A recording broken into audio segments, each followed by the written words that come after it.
Kadaama baamukubye amasasi agaamutiddewo ku sport.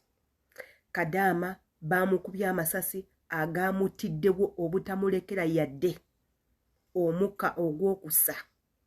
Ono nga ensonga eyamukubisizza amasasi yeeno, ensonga ya bwenzi, ensonga ya kubeera malaaya, ensonga ya kwegabaagaba, ensonga ya kwebaka nabba wa mukamaawe.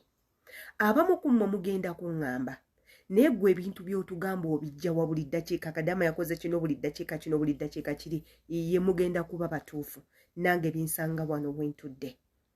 Yenze Sheila Adita, subscribinga ku YouTube channel yange okufuna videos nga bwesti. Gwatanaba ku subscribinga videos no zijja kuba zikuyitako. Kwata ku notification bell nga buli video yonna gye nteekayo ekutukako bulungi.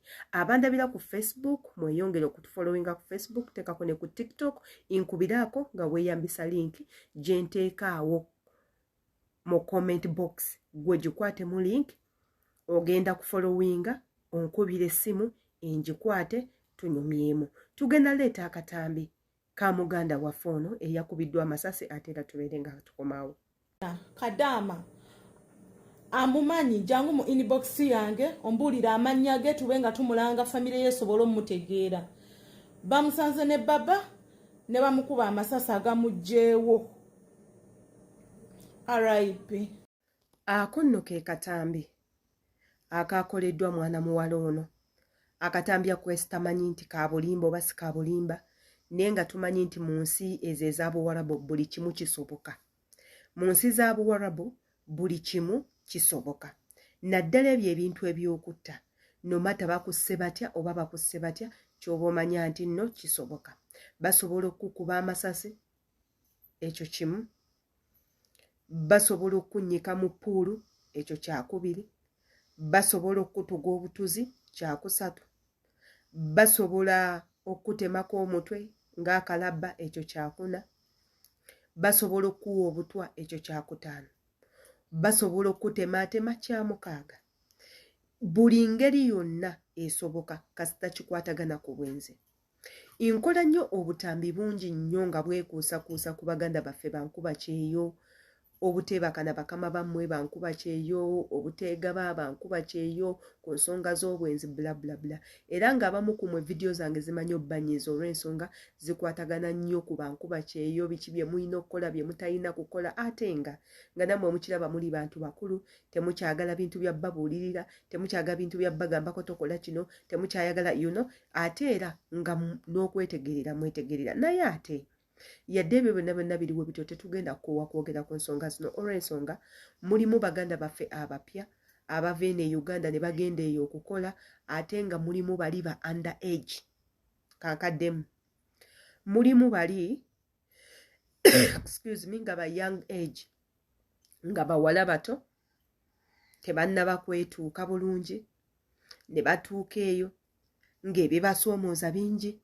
ebibasikiriza bingi, n'ebikemu nga bingi, nga tagenda sobola kwekomako. Era nga ye ajja sinziirira mu mbeera gye yalimu ewaka eno, nga mwagenda okujja kikyazzaako, either okwebaka naye oba okugaana. Ate ng'ebiseera ebisinga abamu babikola willingly.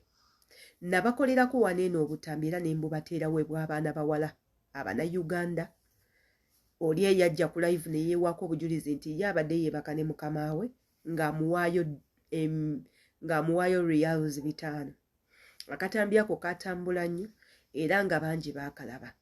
Kati nno saasira mulimu ababikola nga babakaka bukasi, naye ate mulimu n'ababikola nga beeyagalidde bo ng'abantu. N'asalawo n'agamba kanneebake ne mukama wange olw'ensonga ezimu oba endala, oba yeebase naye lwa ssente, oba yeebase naye just kugamba nti neebaseko n'omusajja omuzungu oba omusajja omweru alina enviiri weziti, oba abalala beebase nabo just kumala budde, abalala nga beebase nabo just nga balina ekyoyoyo ky'okwegatta. Buli omu asobola okukola ekyo kyawulira kyayagala, naye mujjukire nti mu nsi ezo ze mukoleramu obwenzi kivve.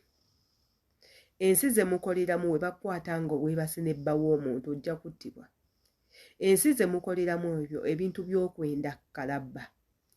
bw'oba naddala ng'okolera omuntu atali mugezi kimala, omuntu atasobola kwesonyiwa nsonga zimu.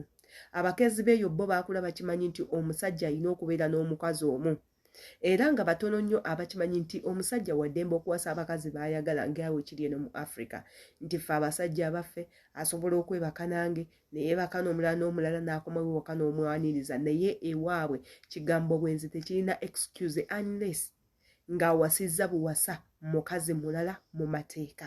Ate era nga yadde aba awasizza mu mateeka, bakazi batono nnyo abasobola okugumiikiriza ekintu ng'ekyo. So baganda bange nze mbalabula, nga temunnaba kukola bino bintu mujjukire nti waliyo okufa. Omuntu ayinza okugamba tewali muntu watafiira, oli mutuufu, naye okwetta nakyo si kirungi, nti gwe weewaddeyo bakutte olw'ebiruubirirwa byo oba olw'ebigendererwa byo, ekyo si kituufu.